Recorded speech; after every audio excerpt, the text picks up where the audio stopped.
So I've been keeping up with the news and saw that the special education department has been gutted. When it comes to special education, I always think of this picture because it sums it up perfectly.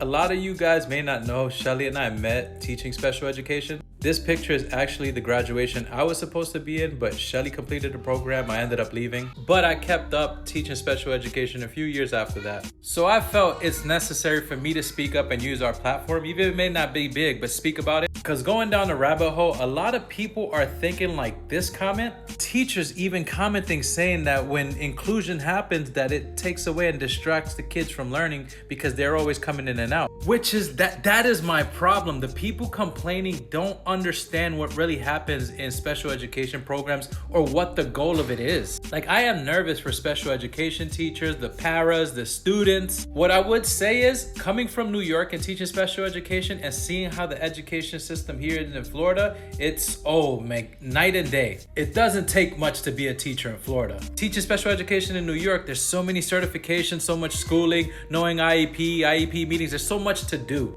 Gen Ed teachers don't understand. So if you're against it because it distracts from my classroom, you don't understand what's going into it. And there's a go to it, especially students that need the big help. As you saw in the picture, I dealt with the kids K through like 3rd grade. Shelly actually taught kids in high school in New York City, not here in Florida. When Shelly and I met, she actually had the kids that were just about to graduate, which means they were on their own. Shelly's job was to get the nonverbal kids to find a way to communicate. She used a tablet where they press button and it'll be like, hey, I want a coffee or whatever. Shelly actually went shopping with them so they can understand, the transaction, how much money they spent and how much they can get back. They actually had jobs to do as well, but they had plans to get the kids to get jobs after they graduate, to know how to interact with people when they graduate.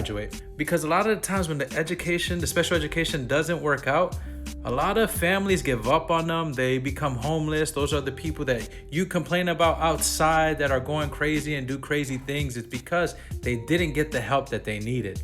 So without the special education, I am nervous to see what happens because these students need a lot of help, and the IEPs, the paras, everything to help them have a fair chance in life it can be taken away. I'm nervous to see what happens, and I'm going to keep up with it because that's our family and friends out there.